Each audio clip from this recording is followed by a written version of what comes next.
श्रील प्रभुपाद की जय। गुरु गौरांग की जय। श्रीमद् भागवतम पहला स्कंद अध्याय 10।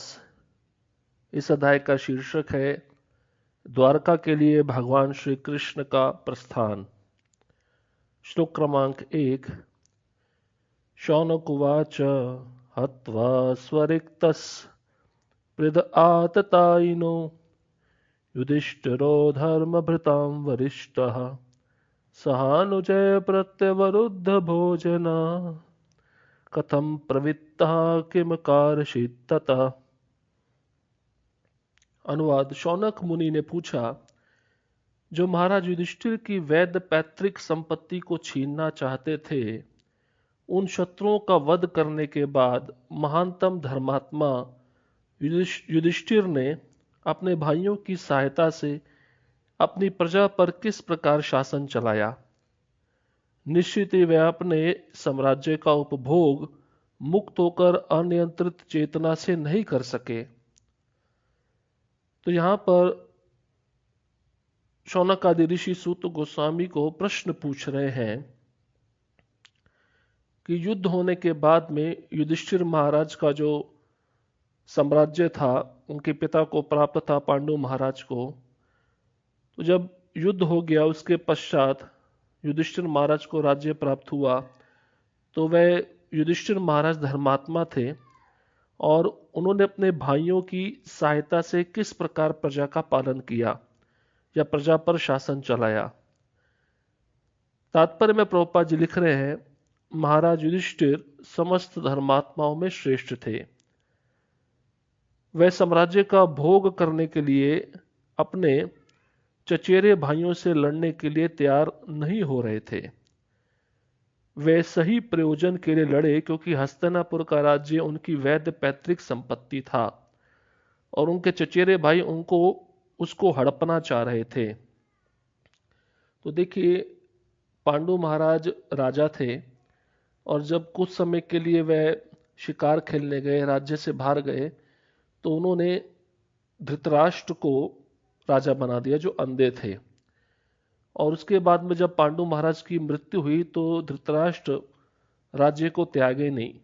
तो देखा जाए तो वास्तव में पांडवों का अधिकार था राज्य करने का, पर उनको वह राज्य नहीं दिया गया। तो यहाँ पर प्रभुपाद जी वही लिख रहे हैं कि पांडवों का वैद्य पैतृक संपत्ति था वह राज्य, परंतु धृतराष्ट्र के पुत्र उसको जबरदस्ती हड़पना चाह रहे थे। अतएव वे भगवान श्री कृष्ण के मार्गदर्शन में सही प्रयोजन के लिए लड़े, किंतु वे इस राज्य पर उसके फलों का भोग नहीं कर पाए क्योंकि उनके सारे चचेरे भाई युद्ध में मारे जा चुके थे। युधिष्ठिर महाराज ने साम्राज्य पर शासन तो चलाया, किंतु इसे कर्तव्य समझकर और अपने छोटे भाइयों की सहायता से इस राज्य पर शासन किया। शौनक ऋषि की जिज्ञासा बहुत ही महत्वपूर्ण थी। वे ये जानना चाह रहे थे कि जब महाराज युधिष्ठिर को साम्राज्य प्राप्त करने का अवसर मिला तब उनका आचरण कैसा था, किस प्रकार से उन्होंने आचरण दिखाया। श्लोक क्रमांक 2। सूतवाच वशम कुरो वंश दवाग्नि निर्हितम सरोहयित्वा भव भावनो हरि निवेशयित्वा निज राज्य ईश्वरो युधिष्ठिरम प्रीतमना बभूवः। अनुवाद। सूत गोस्वामी ने कहा, विश्व के पालन करता भगवान श्री कृष्ण महाराज युधिष्ठिर को उनके साम्राज्य में पुनः प्रस्थापित करके एवं क्रोध की दावाग्नि से विनष्ट हुए कुरुवंश को पुनर्जीवित करके अत्यंत प्रसन्न हुए। तो सूत गोस्वामी अभी शौनक आदि ऋषि का उत्तर दे रहे हैं इस श्लोक में। वह कहते हैं, जो विश्व के पालन करता भगवान श्री कृष्ण हैं, जब उन्होंने महाराज युधिष्ठिर को पुनः साम्राज्य में स्थापित कर दिया और दोनों सेनाओं को लड़वाकर अंत में जो कुरुवंश का बीज बच गया परीक्षित महाराज, तो यह देखकर भगवान श्री कृष्ण बहुत ही प्रसन्न हुए क्योंकि वह युद्ध धर्म के लिए लड़ा गया था और जो बीज बचा था कुरुवंश का परीक्षित महाराज के रूप में, तो ये राज्य आगे उनके उत्तराधिकारी, उनके आगे वंश होते हैं, तो उनको वह राज्य प्राप्त होगा। इस कारण से भगवान धर्म की स्थापना करना चाहते थे, इसलिए युधिष्ठिर महाराज को राज्य प्रदान करके साम्राज्य में स्थापित करके भगवान श्री कृष्ण प्रसन्न हुए।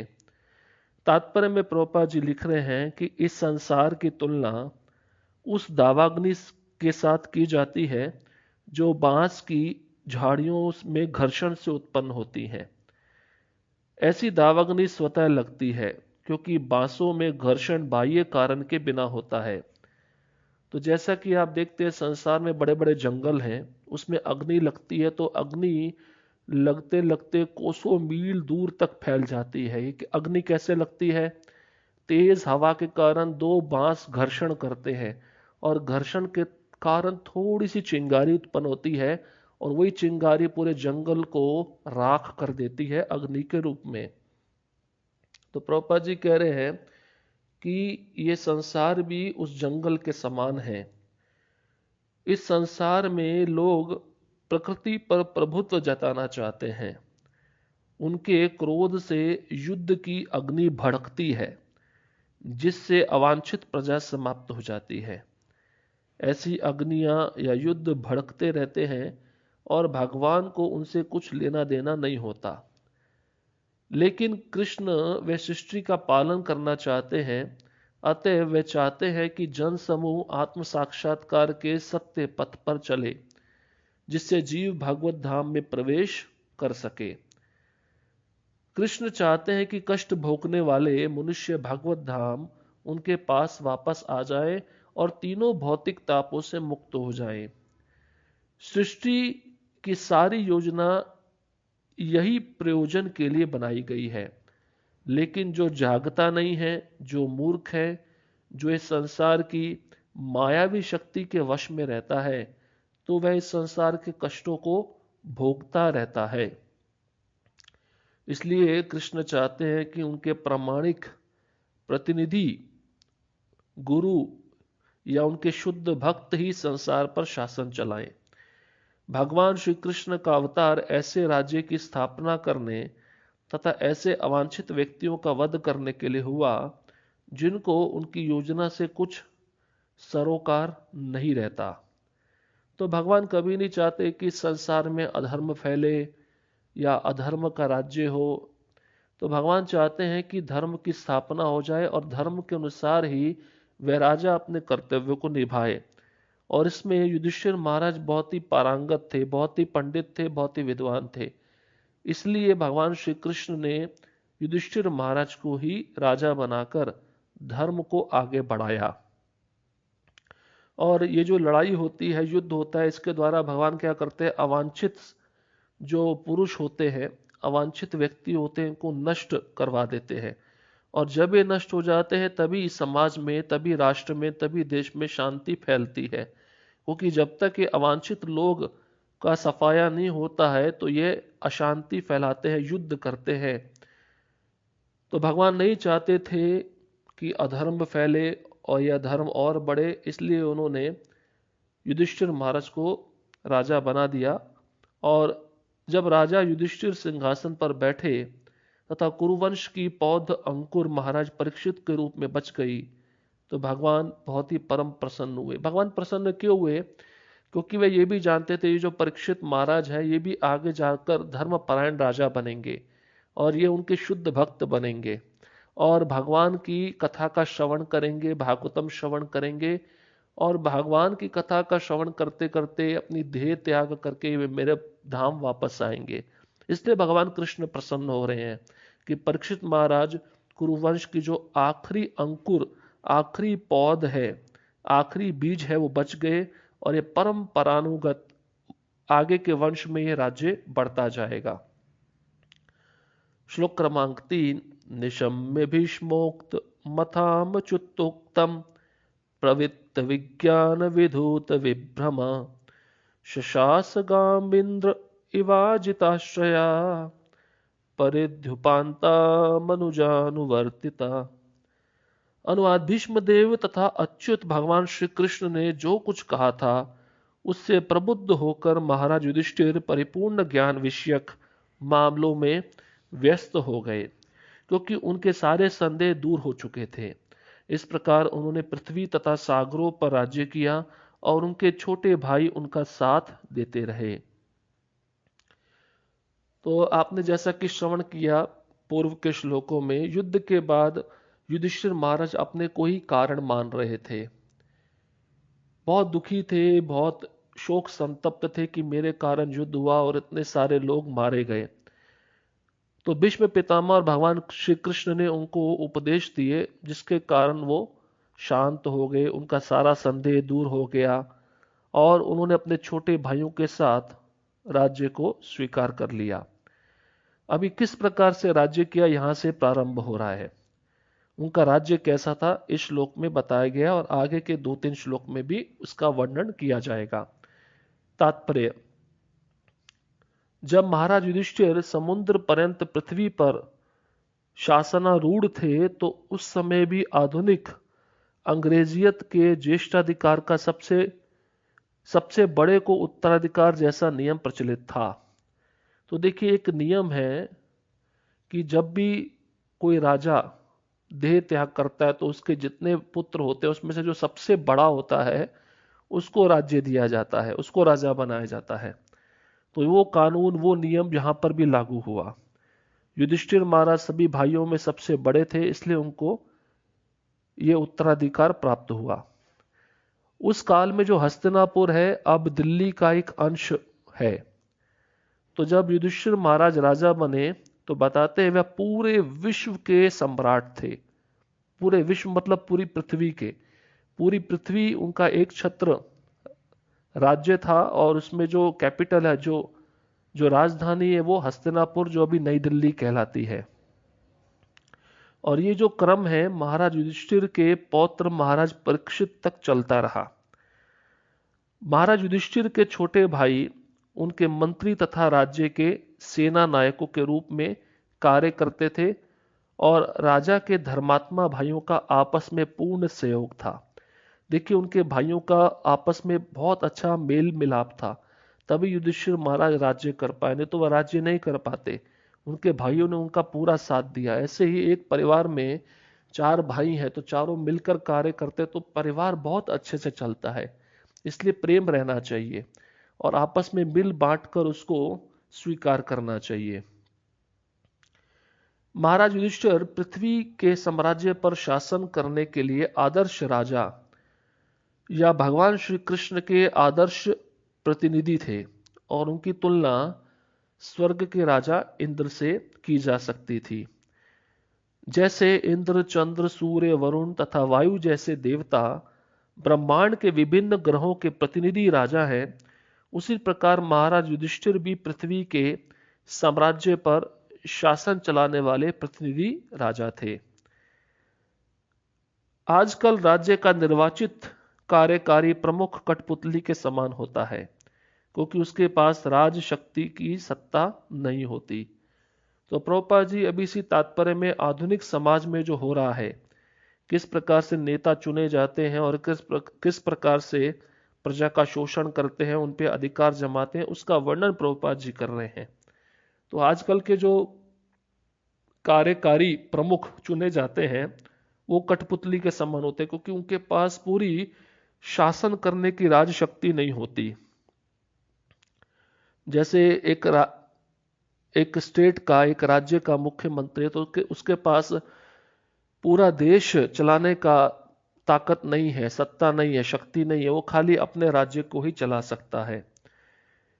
यदि वह महाराज युधिष्ठिर की तरह प्रबुद्ध भी होता तो भी वह अपनी संवैधानिक स्थिति के कारण अपनी इच्छा से कुछ नहीं कर सकता।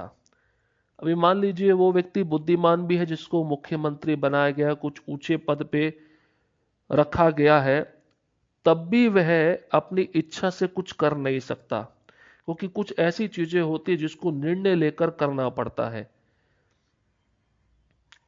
तो इसलिए वैचारिक विषमताओं या खुद के स्वार्थों के कारण पृथ्वी के अनेक राज्य परस्पर लड़ झगड़ रहे हैं। महाराज युधिष्ठिर जैसे राजा के पास अपनी खुद की विचारधारा नहीं थी, उन्हें भी भगवान अच्युत, श्री कृष्ण तथा भगवान के प्रतिनिधि एवं प्रामाणिक दूत भीष्मदेव के उपदेशों का अनुगमन करना होता था।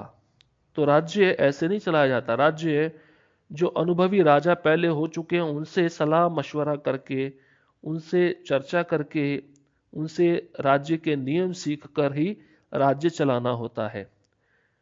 तो शास्त्रों का उपदेश है कि मनुष्य को चाहिए किसी व्यक्तिगत स्वार्थ, मतलब अपना निजी स्वार्थ नहीं होना चाहिए, और स्वनिर्मित विचारधारा, अपनी खुद की विचारधारा के बिना परम प्रमाण तथा अच्युत भगवान श्री कृष्ण का अनुगमन करे।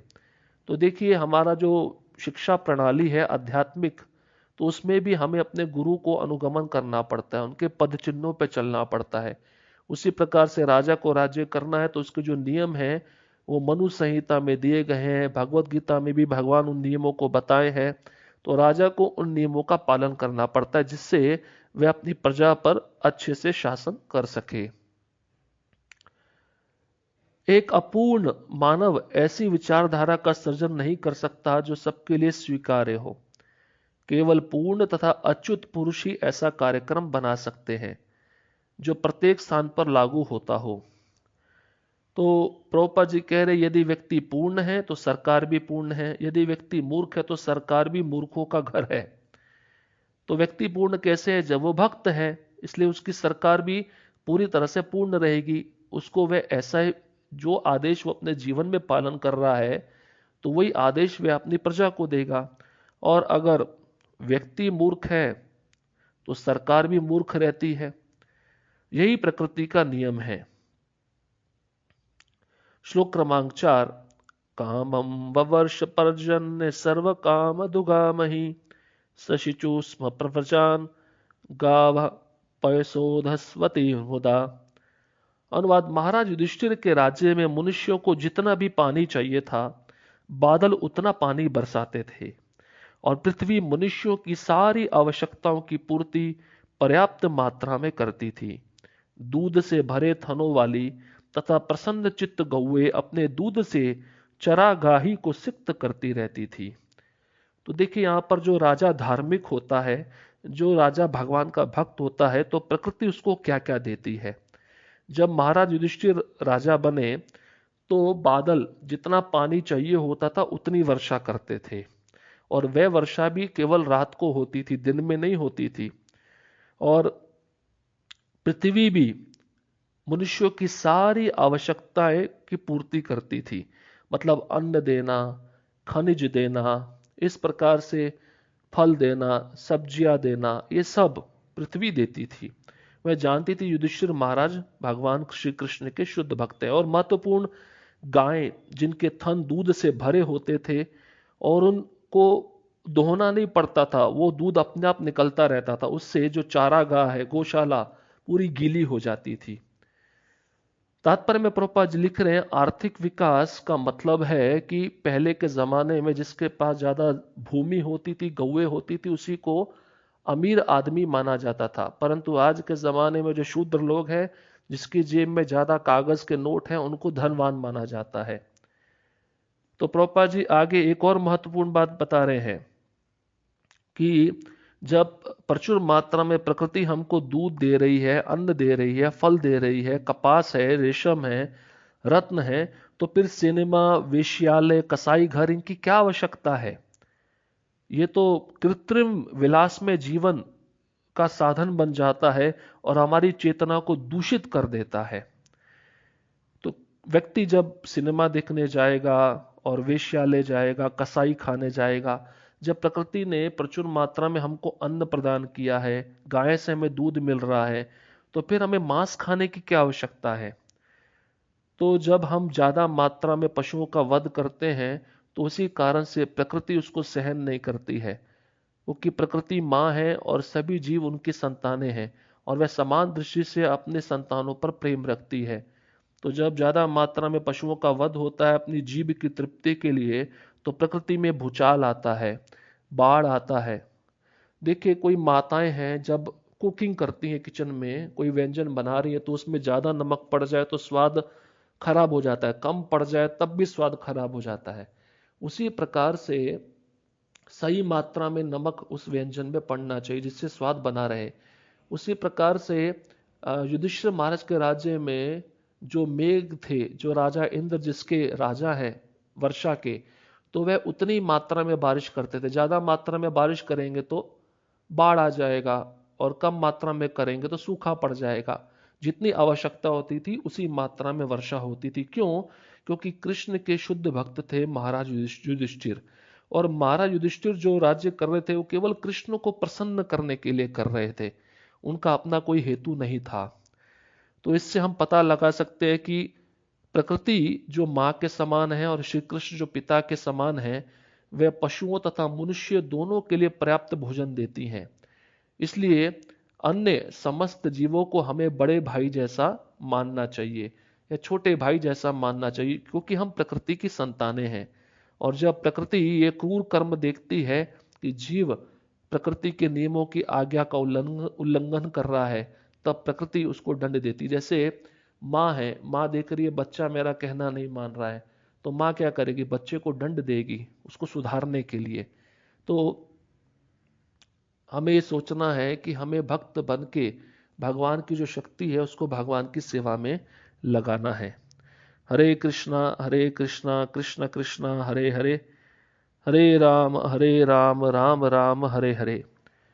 शिल प्रभुपाद की जय, गुरु गौरांग की जय।